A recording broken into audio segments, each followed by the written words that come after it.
Hey guys, welcome to episode 6. So next to me I've got Daniel and below me I've got Richard. Just a quick introduction for those of you who don't know us.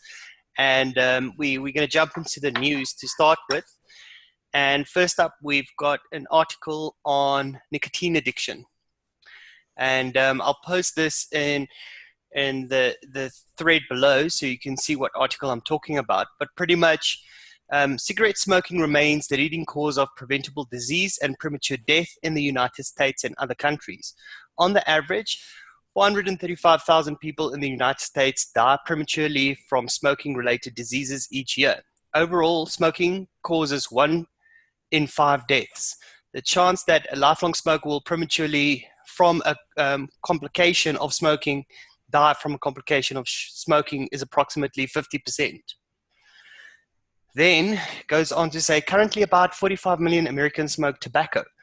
70% of smokers say they would like to quit every year. 40% do quit for at least one day. Some highly addicted smokers make serious attempts to quit but are able to stop only for a few hours. Moreover, the 80% who attempt to quit on their own return to smoking within a month. Each year, only 3% of smokers quit successfully.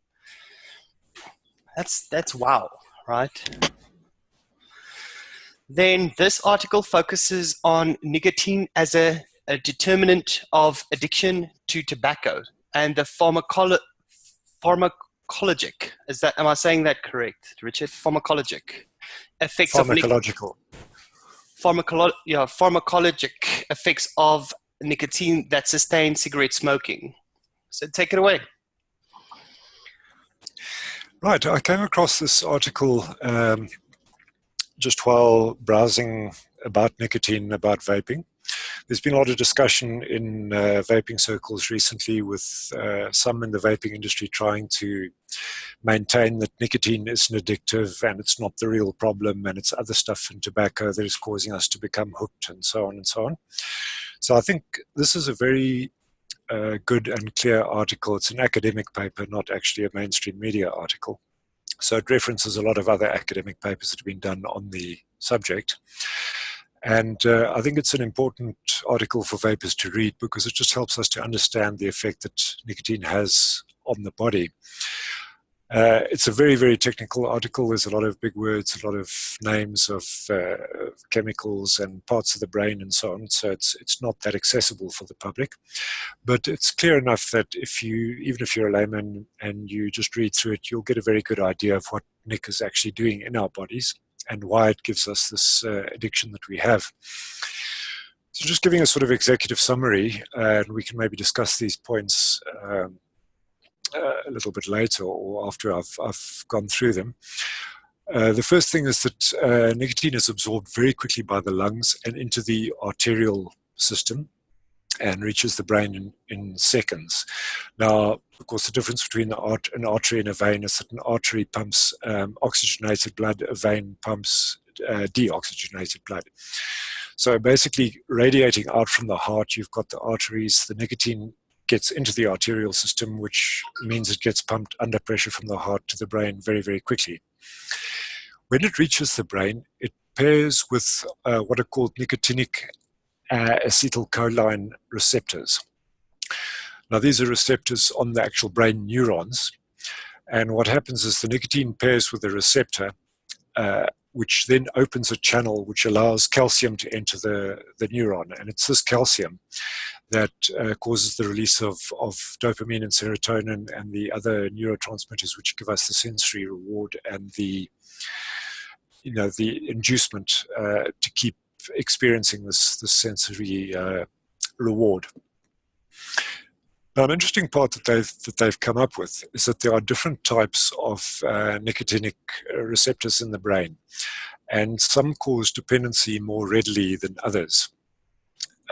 They've also found growing evidence that the makeup of the receptors that we have in our brains is largely hereditary. So your genetic makeup can help to determine whether you become easily addicted to nic or not. Apparently they've classified the different types of receptors, and the one they found that is the most likely to cause ongoing addiction is called the alpha-4 beta-2 receptor. Now, Big Pharma has actually been researching this, and they're designing now nicotine replacement therapy treatments that actually target this specific receptor. So it's targeting the worst receptor for nicotine addiction, and they're hoping that via this new designer drug medication, they can actually target nicotine addiction a lot more effectively. But the article also addresses this idea that nicotine isn't the only addictive substance in tobacco smoke, that there are other chemicals that also exacerbate this. And again, we find that chemical acetaldehyde mentioned. Our bodies produce an enzyme called monoamine oxidase, which is an enzyme that metabolizes nic and therefore reduces the amount of free nic that you have, and reduces the effect that nic has in producing these neurotransmitters. The acetaldehyde inhibits the activity of this monoamine oxidase. So it's a chemical that's in tobacco, and it serves to make nicotine more addictive than it would otherwise be. Then some other interesting points that the article came out with. The first is that mental illness is very strongly correlated with nic dependency. Smoking rates among people with mental health problems are unusually high. So I don't know what that says, but it definitely does seem to be a function that how your brain operates has a very strong determinant factor on whether you'll become addicted to nic or not. And the one thing they quoted in this regard was that damage to the insula, which is a part of the brain, can actually shut down these nicotinic receptors in your brain, which results in the smoker feeling no cravings at all. And I've actually heard an anecdotal experience from a colleague of mine who was in quite a bad car accident and suffered a little bit of minor brain damage, nothing too serious, but he was in a coma for a while. And he was quite a heavy smoker. And when he woke up, he said he had absolutely no craving for nicotine, and he never smoked another cigarette again after that. He woke up from the coma, and that was it. The nic craving was just completely gone. So obviously, his insula, that part of his brain, had been damaged a bit with a bang that he took in the car accident, and it just effectively shut down his body's craving for nic. And then two final points. The one is that these brain receptors change during adolescence. So this is why they warn against adolescence smoking, because apparently when you smoke during adolescence, there's a far, far greater likelihood that you will become severely addicted to nicotine, because your brain is still developing during adolescence, and it very quickly becomes used to that nicotine reward system, and you then become dependent on it. The other point, which I found quite interesting, is that women metabolize nic a lot faster than men, so it's harder for them to quit. That's just a physiological reality. So quite a lot of info there for the smoker or vapor, just to help them understand what nic is actually doing in the body and why it is that we feel these cravings. So any points there that anybody wants to take up? Yeah, so really, really interesting about the brain damage part. So just zooming in on that, Richard, they said there was a strong correlation between people with nicotine addiction and mental illnesses, right? Correct. Do you know what specific mental illnesses they're talking about? All of them, basically. It's a strange thing, because it isn't just confined to mental illnesses. I worked on a national mental health study last year, and part of the desktop research study that we did involved substance abuse and the mentally ill, but it also looked wider at substance abuse just generally as a national problem. And one of the things they found with smoking, and this isn't even just in South Africa, it's actually universal. Every group that is under under stress or under pressure of some sort, be it the unemployed, the poorer, the less educated, immigrants, the LGBT community, the disabled, the mentally ill, all of them have significantly higher smoking rates than the national average. So, we kind of have this impression that the decision to take up smoking and the tendency to become hooked on nicotine varies from individual to individual. It's a totally individual choice. And yet the wider nationwide statistical snapshot that they take tells us that there are certain character types that are just far, far more susceptible to nicotine dependency than others are. And it's basically any group under socioeconomic stress, or any group that views itself as being disadvantaged. So that's an interesting thing, that smoking is not necessarily the individual choice that we've been led to believe, that it's your choice whether to smoke or not. Certainly it is, but there are these other factors that come into play. I know, like specifically with regards to addiction and genes, which is one of the points that was brought up, is it's not like a collection of just one gene, but a lot of addiction is genetic or hereditary, in a sense. It's not to say that if you've got a parent that's addicted to something that you become addicted to it, but there is a genetic link to addiction, which is sort of, nicotine plays on that, but it's still a type of drug. It's the same as people being addicted to caffeine. In that sense, I understand where they're coming from, especially now that they've got the exact is it enzyme that causes that addiction, or gene that causes that addiction, compared to other ones. So they've got the exact one that they can actually create, like a drug or a replacement, a nicotine replacement therapy. It'd be interesting if you could get that in vape form as well, because then you've got the habit forming part, which is actually blowing out smoke, and then having a replacement for the actual addiction of nicotine, where that brings you down. So then you're not even doing nicotine anymore. You can have zero nicotine juice. Yeah, it's a specific type of receptor. There are several different types of receptors in the neurons which can accept nicotine, and that alpha 4 beta 2 one is the worst one that they've found. So that is the one that they're targeting. But quite interesting that they're able, with research, to go right down to basically gene level and to find out which are the ones that are causing the problems, and then to design NRT therapies that specifically target that particular receptor in the brain. It's quite a fascinating field. Yeah. So do you know anything about these studies, like beyond this article now? If there are any medications or any kind of treatment that treats that specific receptor? Well, this is the one that Big Pharma are targeting with their nicotine replacement therapy medications.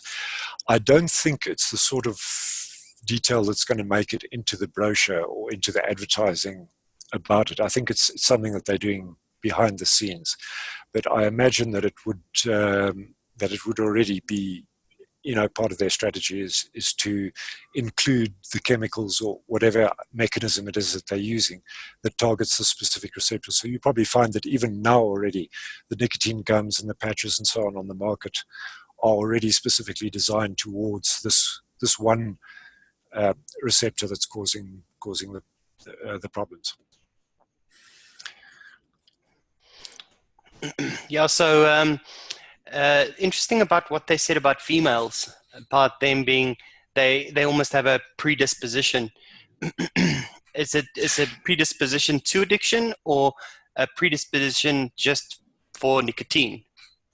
No, it's just the physiology. Women just metabolize nic faster. Men metabolize it slower. So this also explains why it's dangerous to smoke during adolescence, because your metabolism is generally faster. So you will very quickly become dependent on the nic, and you'll struggle to get rid of it. Whereas, by the time you hit 45, 50, your metabolism slows, and people then generally find it easier to quit nicotine. But they also said as well that the difference between the genders is that men are more pharmacologically influenced. It's the actual physiological effect of the nic that tends to hook us, whereas women are more susceptible to the social aspects of it. If you smoke with a glass of wine or something like that, they say that becomes a very strong hook for women, and it makes it very difficult for them to quit nic, whereas for men it's the actual physical craving that is the major player. Yeah, because for me, when I started vaping, it just felt like when I was vaping, I wasn't getting that, immediate reward as I would with smoking. There was no immediate reward. However, I could just go and vape throughout the day, like my normal smoke breaks, and it sustained me, so I didn't need to go and have a cigarette. So that's how I moved from smoking to vaping. But now, after a couple of years of vaping, when I wake up in the morning and I have my first hit from a vape, I get that reward. I actually feel it now. I can definitely say, I do get a reward from it, and it's not at the level where smoking would almost, if you've stopped smoking for a little while, you get a head rush and that kind of thing, whatever that is that's causing it. But I do get a sense of reward now where when I started, I didn't quite feel that. The article actually explains that as well, why that first cigarette in the morning is so rewarding. Apparently these receptors in your brain can only take so much nic, and then they shut down. They're like clams that open in the tide, and then when they've received enough nic, they actually shut down and they won't process nic anymore. Now that happens gradually during the day as you smoke more and more. Your blood saturates with nicotine, and the receptors one by one start shutting down. Then you go to sleep for 8 hours or so. The nicotine level in your blood drops, and by the time you wake up, all those receptors have opened up again, and they're all waiting for that first, those first nicotine molecules to come by in the blood, and they just latch onto them. So, those receptors are very, very sensitive to nicotine levels, and that's why we build up the tolerance to nicotine as well. Is because they shut down and open up depending on the nicotine levels in your blood. And that's also why if you smoke far more than you usually do, like if you're under stress or something like that, the cigarettes actually start tasting quite bad, and it's the nicotine building up in your blood because those receptors aren't using it anymore, so the nicotine just circulates essentially. So they're very physiological reasons for what we assume to be mental processes that are happening. It's driven at actual cell level by physiology. I think just to raise up, go back to the point, is another thing that happens while you sleep is your dopamine levels start to drop. So if you smoke constantly, your dopamine levels stay at a pretty constant rate, but while you're sleeping, they tend to drop. So when you have that first smoke in the morning, it's basically your dopamine levels rising again. It's like your lift or your pickup. Which is quite interesting. What was interesting for me as well is that nicotine high basically comes from calcium. It's the receptor in your brain opening a channel, and what happens is that calcium enters the neuron, and that facilitates the release of dopamine or serotonin or whatever it is that you're getting a buzz of. Which leads me to wonder, if you are calcium deficient, is that going to affect the buzz that you get from nic? Would people who have a calcium deficiency not feel that same rush from nic because they don't have enough calcium to spare? I don't know. The article doesn't answer that, but it was the first thing that came to my mind was, that a calcium deficiency might actually reduce a nic high somewhat.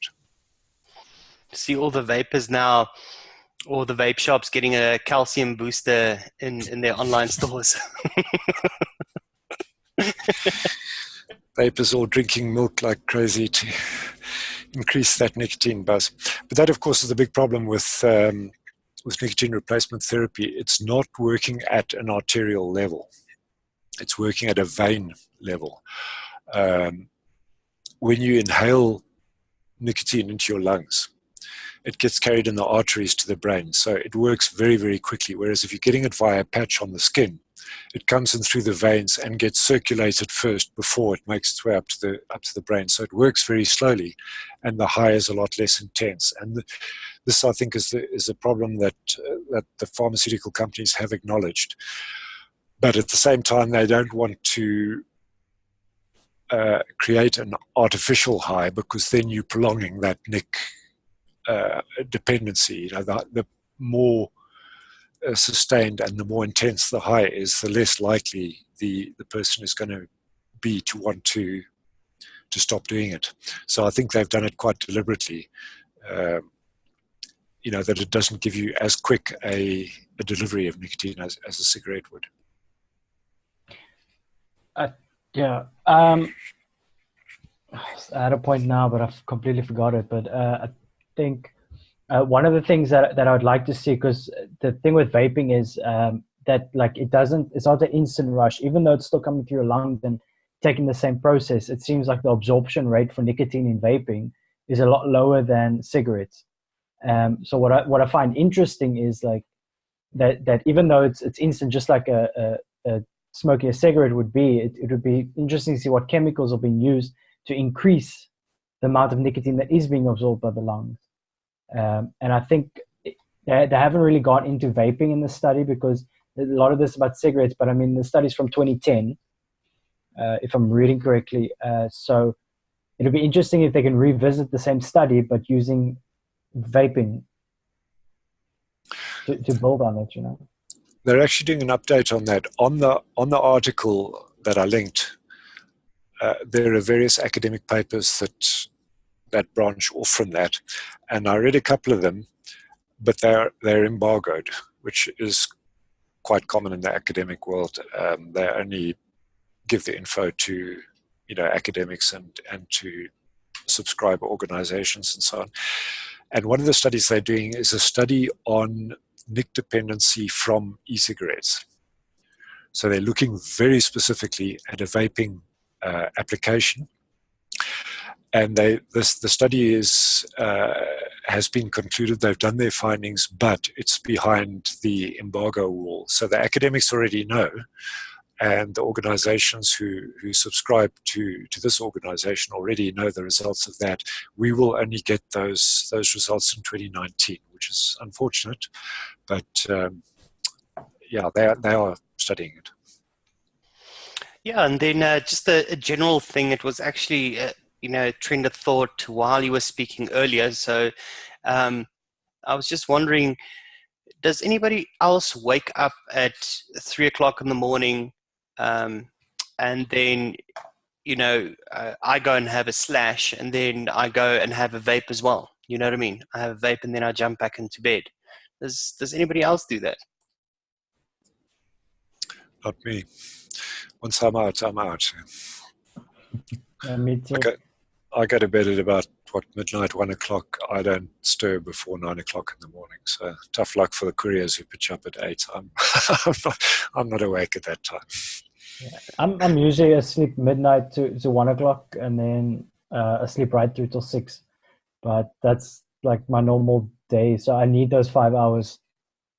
So I don't wake up, but I get very little sleep in any case. So I'm out. Yeah, because a lot of people also talk, and this is now a little bit off topic, but nicotine keeping them awake. Maybe that we can discuss that on another show. But it certainly, in the beginning, it affected me, but it doesn't really affect me anymore. I must say, the month that I neither smoked nor vaped, I slept like a log. I mean, I sleep like a log anyway, but I slept especially loggishly during that month. I think it's actually just the body processing oxygen better, because I have the same thing when I go to the coast. If I go to the coast, I sleep for 11 hours and I'm out alarms can go off. I won't wake up. It's just that oxygen-rich environment. I sleep like a baby. Okay, and then the next thing we wanted to discuss, we're changing it up a little. We wanted to discuss flavor testing atties or flavor atties, right? Richard, do you want to kick off? I will kick off. I have basically about 5 atties that I use for flavor testing. You guys are going to deal with some of them, like the Hadley and the recoil. So I'll deal with the 2 that you aren't going to deal with. First one, the Velocity Mini. This is actually a strange atty because Velocity themselves never did a mini version. This is a clone. It's the mini clone. It's the very first dripper I actually got. And it is the best top note dripper that I've ever used. I've got the Melon tapered, the Melon RTA drip tip on there. And this is the atty that I use if I'm making, say, a citrus juice and I want to get a really strong feel for how those tart top notes are coming through. I'll use it in this atty. It's got a very small chamber. I'm not sure if that has to do with it, but it's just something about the dynamics of this chamber that it drops the bass notes away completely and it leaves you just with a very thin, toppy vape, which is not that great as an ADV. I prefer bass more than tops in my ADV, but for testing purposes, it's actually very, very handy to handy to have. The second atty, and this is my new one, is the DigiFlavor Drop. I used to use the recoil as my bass note atty. It's actually the opposite of the Velocity in that it emphasizes the bass notes and sort of cuts the tops off. Since I tried the drop, I've decided that actually does a better job on the bass notes and on the mids than the recoil does.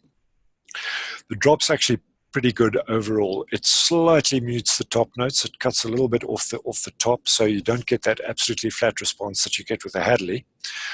But the drop is probably the second best after the Hadley that I've tried in terms of representing the full spectrum of what the vape gives you. So I'll use the Hadley overall, the Velocity for top notes, and then the drop for the bass and medium notes. And those are my favored drippers. Yeah, I tried the drop. Steven's got a drop, and the airflow on that is just so smooth. It's actually a really well designed atty, I think. But on to mine, I'm going to talk about the Hadley. I've always wanted an original. However, I was looking for a 22. So I got this one here. This is just the 22 sitting on my RSQ. This is a Ken Bright clone, right? So with this clone, they've opened up the airflow slightly. So it's a slightly bigger airflow, but it's a 1-to-1 clone other than that.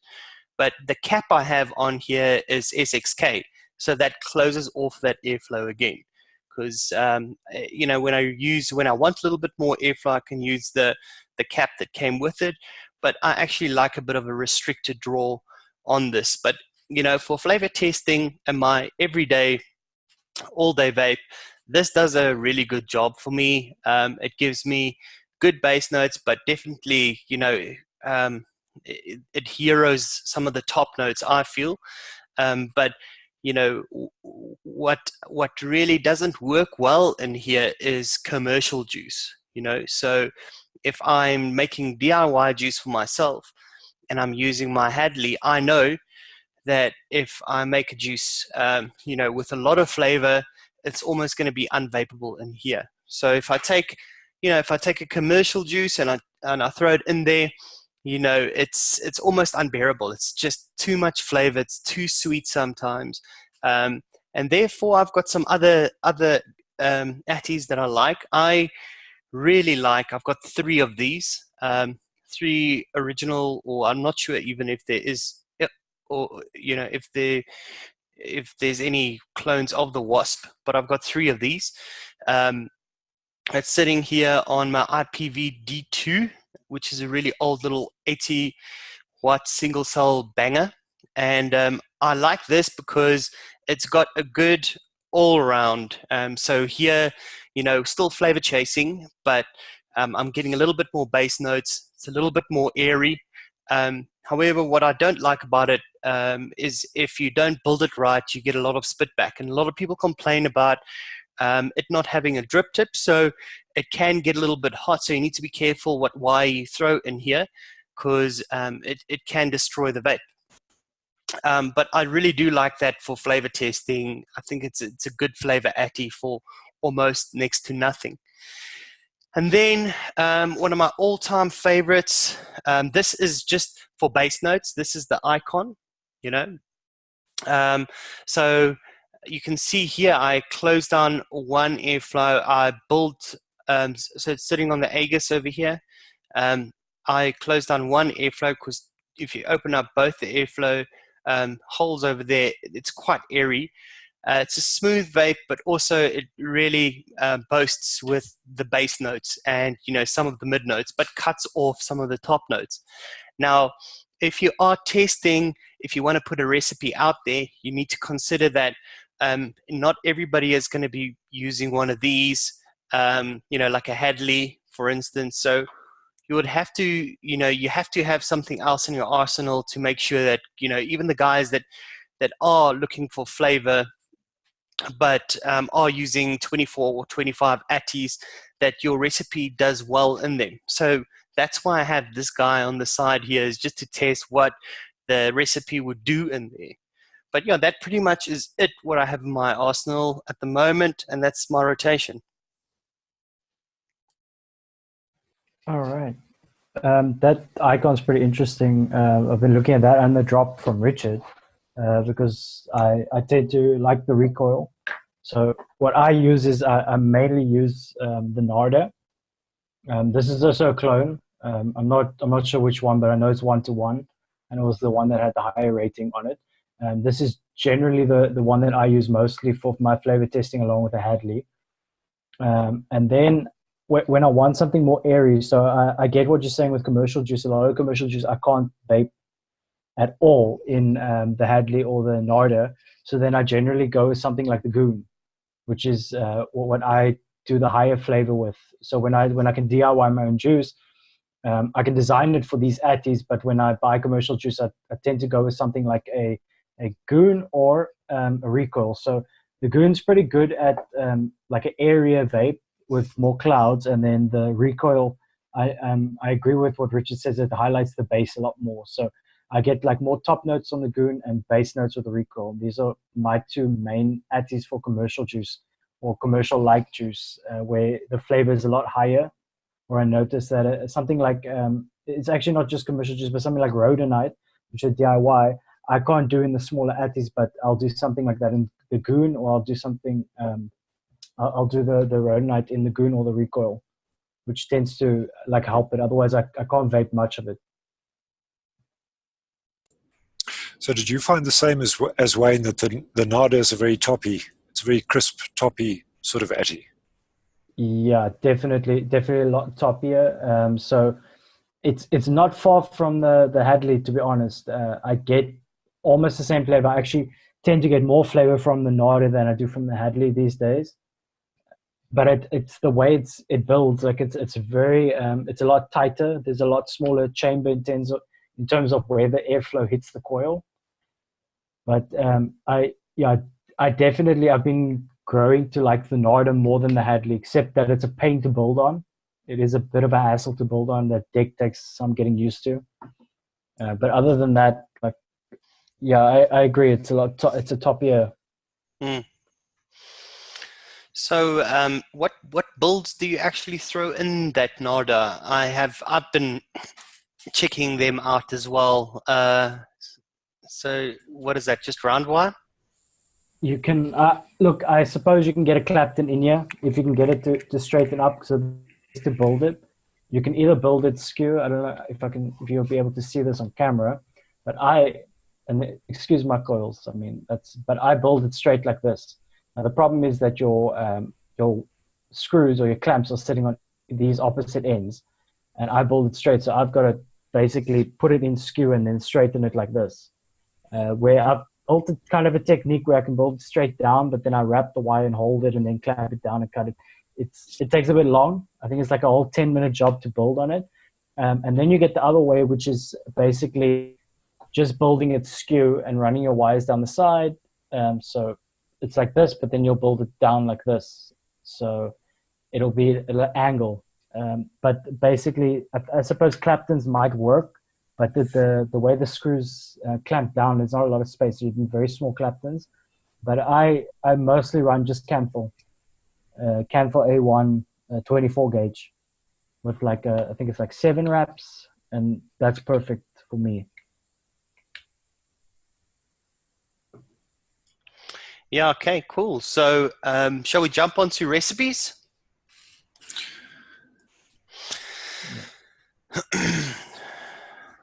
So I've mixed up keeping Lifa simple. I hope that's how it could be Lifa, but it's a reference to Lifa vapes or Lifa vapes. I'm not 100% sure, but what this recipe contains is apple Fuji, apple pop from FLV. So that's your apple combo. Then it's got 2 strawberries in, which is juicy strawberry and red touch strawberry, both from FA. And then it's got a little bit of sweet cream Flavora in it, right? And I didn't have Flavora sweetness, so I used 0.15 super sweet. And the recipe calls for 0.75 Flavora sweetness. So that's the only change I've made. I don't think it's that bad of a sub.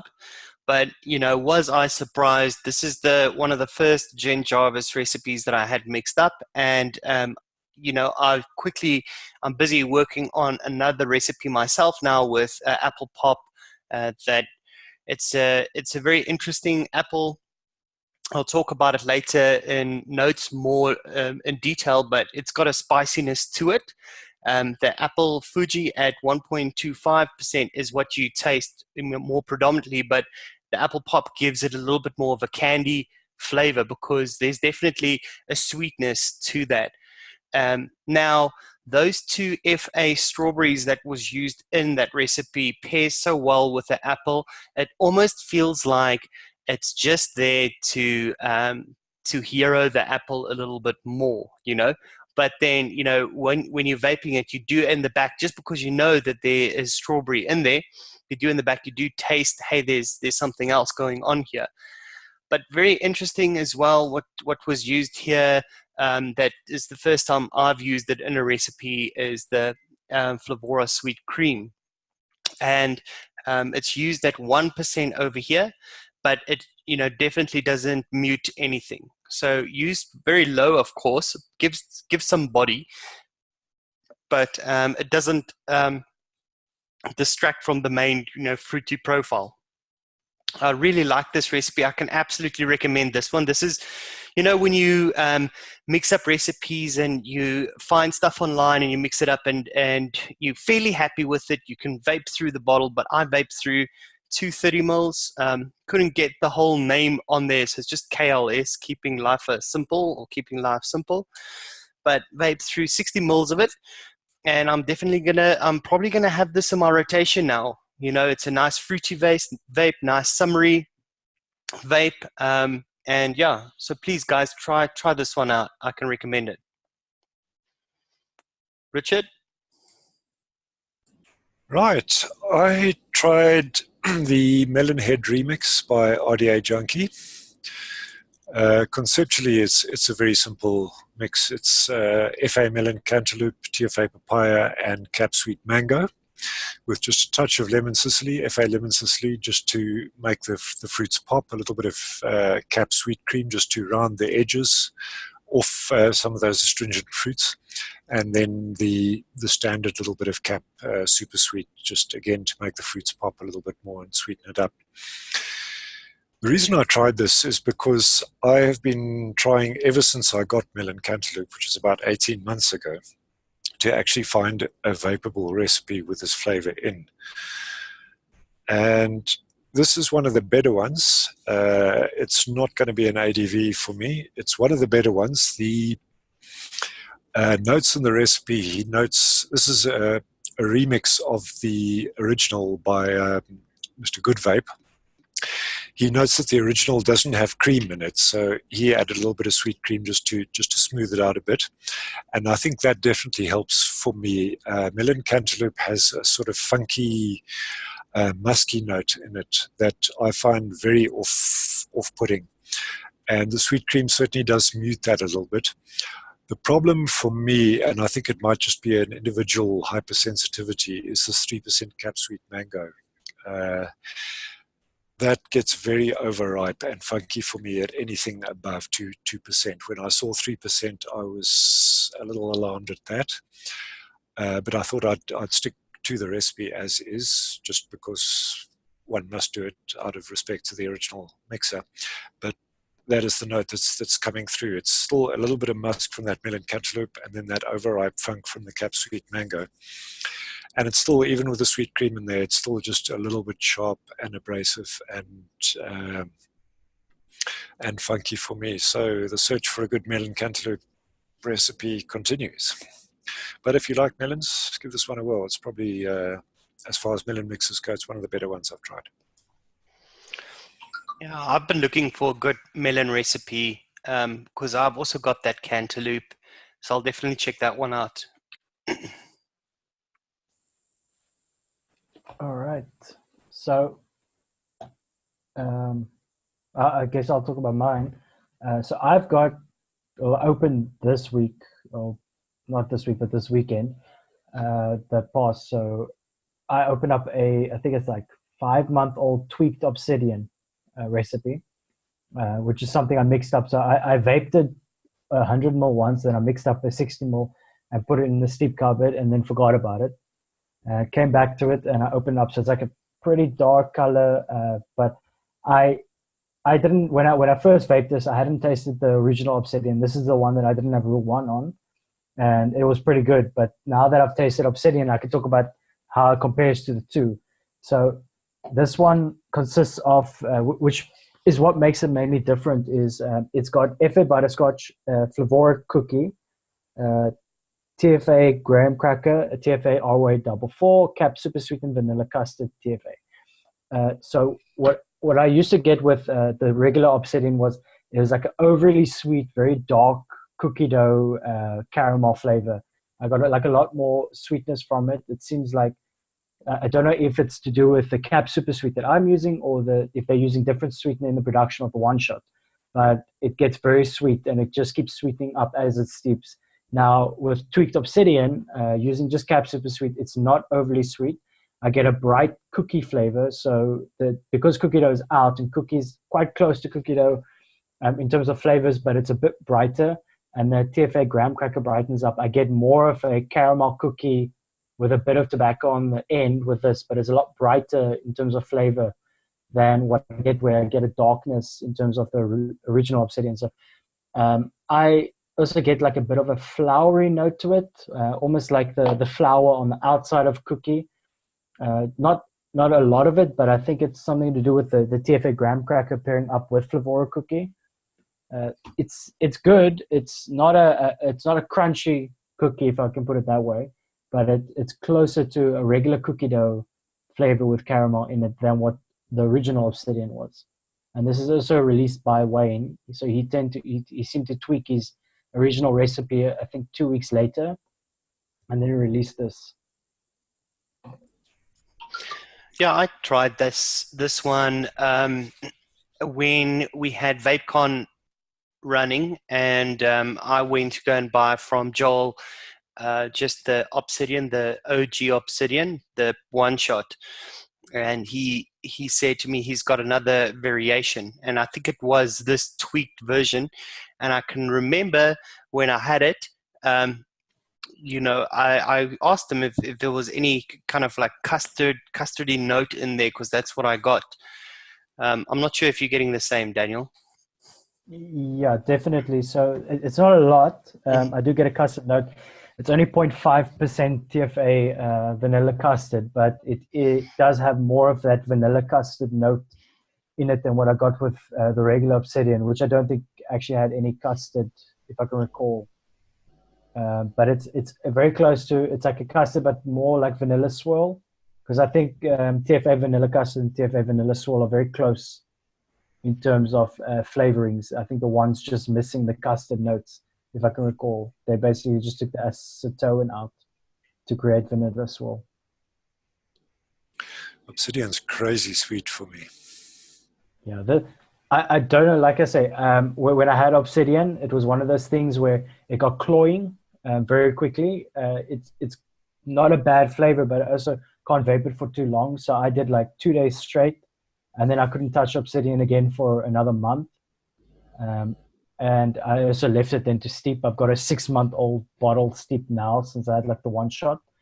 And this bottle is like, I think 5 months. I mixed it up after I bought the one shots and I got them and I tasted it. Then I thought, okay, let me mix up some tweaked Obsidian because I've got all the flavors for it. But the regular Obsidian, I don't know if it's Cap Super Sweet, because when I mix up Cap Super Sweet, it doesn't get sweeter. But I know that E-Cig Express, who mixes up Obsidian for Wayne, will use like a proprietary in-house sucralose. And that seems to sweeten up the mix a lot more than what I get from Cap Super Sweet. Yeah, I got exactly the same. Because I use Clapton coils in my Atties. At the time, I was using, I wasn't using Flavour Atties 22s. I was using more 24 dual coil, and because I use Claptons in those, it did gunk up a little bit, and I wonder if that's got to do with the sweetener, specific sweetener that they put in there. Because I haven't tried mixing this up with a little bit of super sweet in it. Yeah, so I don't get gunking from the tweaked Obsidian, but I know that the gunking doesn't just come from. Sorry, when I say I don't get gunking, I get a regular amount of gunking, not that overly gunking that I get from Cuprian. Yeah. Now, with the regular Obsidian, they use cookie dough, while tweaked Obsidian uses Flavour cookie. Now, they're very close in flavor, but the one is a darker concentrate than the other. And I know darker concentrates tend to gunk up the wicks and coils a lot quicker than your lighter concentrates. Like I don't get a lot of gunking from a light colored juice versus a darker colored juice. Yeah, absolutely. Shall we jump to notes, guys? Yeah. So I really want to talk about this guy here, which is Apple Pop. I'm not sure if you guys can see it, from Flavour. Now, when I smelled this before I mixed up Jen Jarvis's Keeping Life Simple, just off the nose, it's got this spiciness to it, and I think ID10T and Concrete River spoke about this. I went to read his review about it in what was it, on Reddit? Actually, quite a funny thread if you want to go and check something out. But there's a spicy note to it. It almost wants to be a little bit of cinnamon, but it's not quite full cinnamon, right? And then if you do the back of the hand test on this guy, you get that spiciness, and it gives you the idea that it's some cinnamon, right? So quite a nice apple to use in your bakeries, I think, but also because it's got that sweetness to it, you can also use it in your fruity vapes as well. So, you can use it for or apply it in many places. So I think it's definitely one, if you like an apple vape and you are looking for one that you can use in either your bakeries or you can use it in your fruity vapes. This is definitely one to get. Personally working on an apple pie recipe, and this just gels so well with, you know, a little bit of custard notes in the back, and a little bit of creams to give you that idea of, you know, that cinnamony apple pie, right? Just need to nail the actual pie crust, because I've got a personal vendetta against graham cracker clear or cheesecake graham cracker, right? I can't really vape that, but I tried a recipe with that, and it, you know, the cheesecake was a little bit more prominent. So now I'm looking for another base. So yeah, that's pretty much the one I want to talk about. Yeah, Daniel? you know what I find, you know what I find interesting about Apple Pop is like, so I've got quite a few, and Flavour tends to do this. They've got flavors like apple cider, apple filling, and apple pop, and they all taste very similar to each other with like one minor tweak. So they tend to do this with the strawberries as well. So strawberry filling, the regular strawberry, and I think there's strawberry smash. They tend to taste the same with like a minor tweak to the flavor. They can probably be swapped out hand in hand without making a huge difference. Now, what I get with apple pop is the main difference. So apple cider and apple filling all have those same spice notes that I get from apple pop, but apple pop has got a more of like a brighter apple. I get more of that juicy apple, where apple filling is like the cooked apple, and then apple cider is more like a apple juice with spice. So just in terms of like the difference between it, like apple pop is definitely great for apple filling because they're all basically apple filling flavors, in my opinion. Cool. Yeah. Right, I chose the flavor that nobody can seem to make up their mind what it actually is, which is Flavour Art breakfast cereals. The plural is important. They're pulling an Inawera on us. It's not breakfast cereal, it's breakfast cereals. And I think they've done that for a reason, because it's not one cereal. It's like every cereal you've ever had in one bottle. Now, just some backstory on this. Flavour Art's notes are the flavor of chocolate milk combined with red fruits and hazelnuts.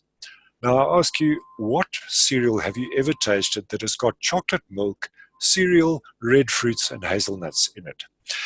Which would be fine if that's what the flavor tasted like, but to many people, it doesn't. Now, if we read Jen Jarvis's notes, she says, I'm unsure where Flavour Art got the description for this flavor because chocolate and hazelnut are certainly not aromas I get from this flavor at all.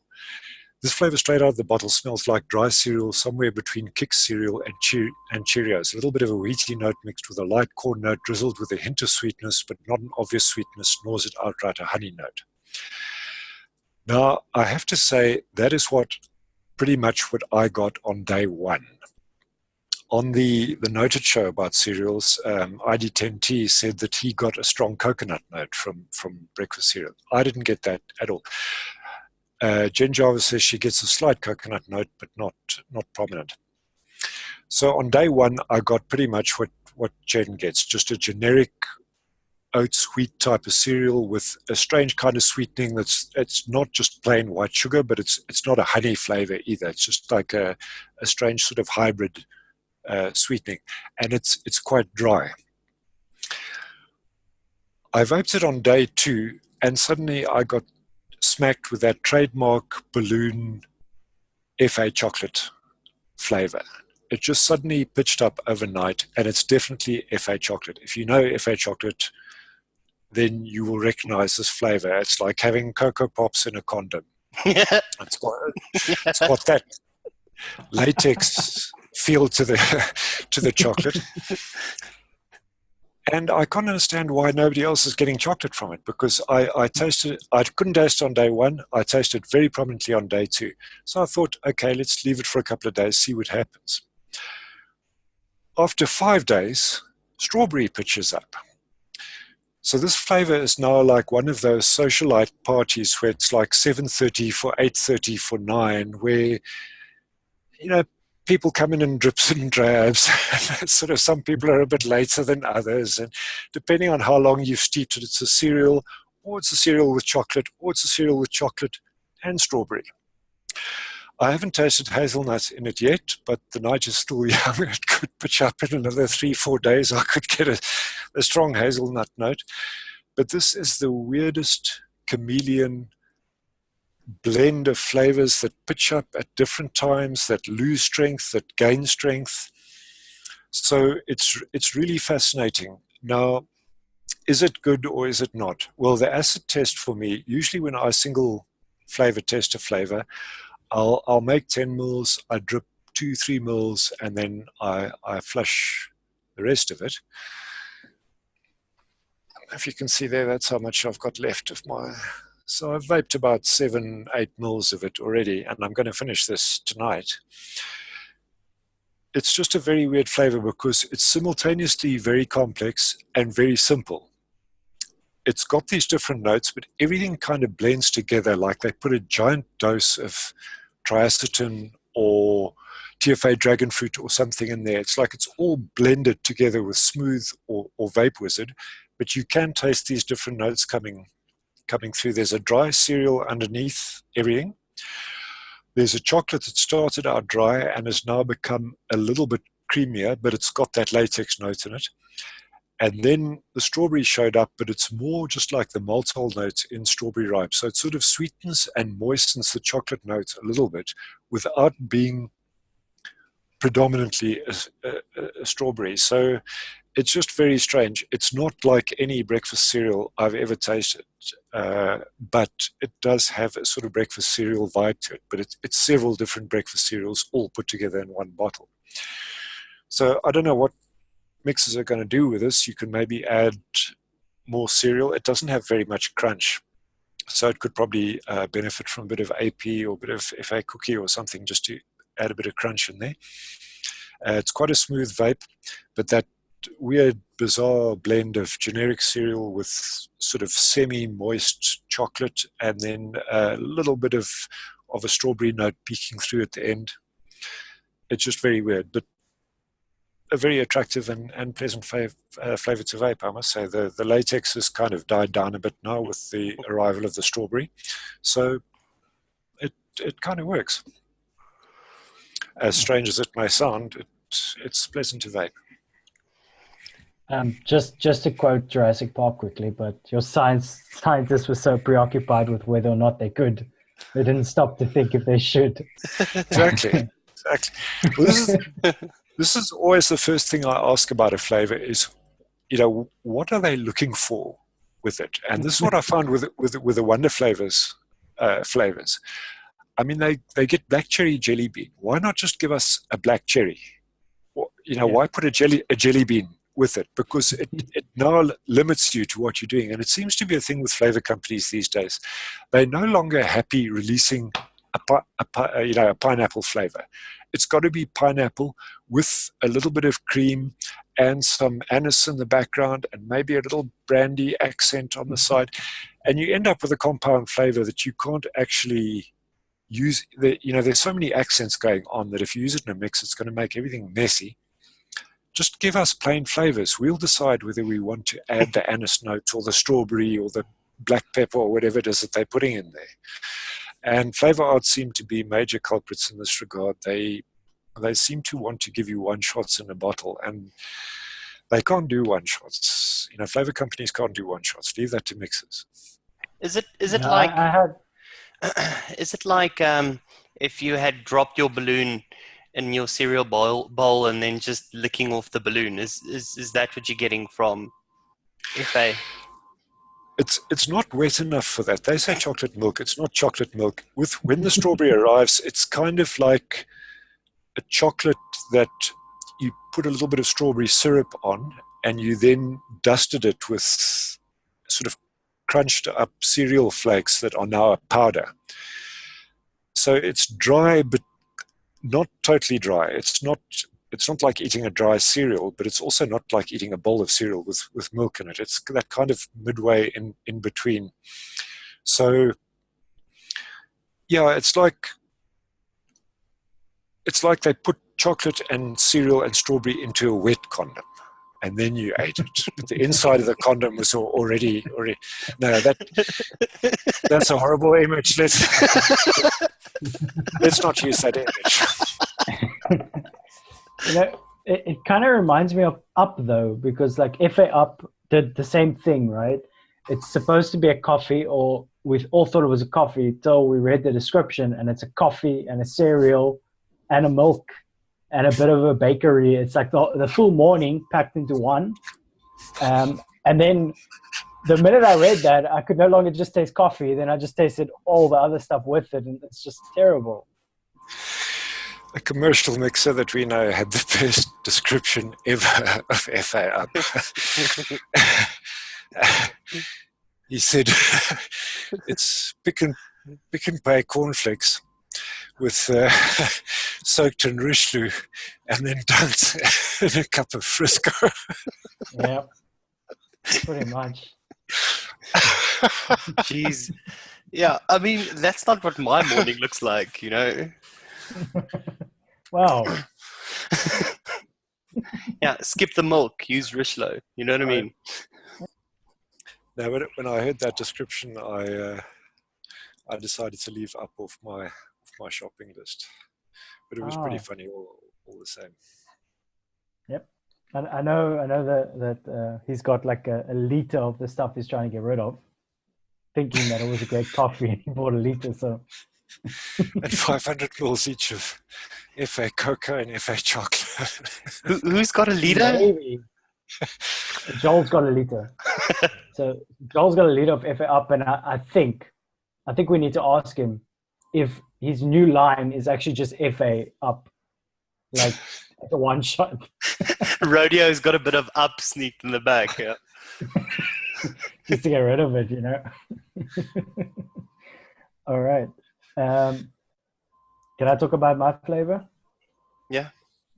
Cool. So I'm going to be quick. So I've got Hangsen blueberry that I tested. So I've recently been trying to get like a 1-to-1 clone of a commercial juice called Papa Smurf. So Hangsen blueberry seems to be the right blueberry for it. Now, just in terms of flavor, so I've tried all the blueberries on the market that I could get hold of, and so far they all taste pretty much the same dark, musky blueberry note that I get from all of them, where I'm trying to get a candy blueberry. Now, Hangsen blueberry went the opposite of that dark musk and created a bright, juicy blueberry. Still not candy, so it's a great blueberry, but it's a juicy blueberry that works well in terms of a slushy. Or a blueberry juice rather than a blueberry candy. It's a great one. It's got a bit of a sour note to it that if you've tasted Papa Smurf, you'll know exactly what I'm talking about when I say sour note. It just kind of hits you on the inside like white wine, just like right here. Now it's a great blueberry in terms of a beverage. It won't work well in a bakery. I tried to do it in a bakery. It just didn't work well in a bakery because of the brightness and juiciness of it, where it makes the bakery sort of soggy. And then I've tried it in a cheesecake, and it did the same thing. It essentially made the cheesecake soggy, so you had like almost like a blueberry float, if I can put it that way. So overall, it's a good flavor. Like, I do recommend picking it up, especially if you're into your fruit mixes. This works well. It'll add a lot of extra stuff that you didn't know you wanted. But yeah, it's good. Awesome. So just to quickly wrap this up, any special that you guys know about? Nope. All right. That pretty much covers it then. Thanks for joining for episode 5. Cheers, guys. Cheers. Thank you.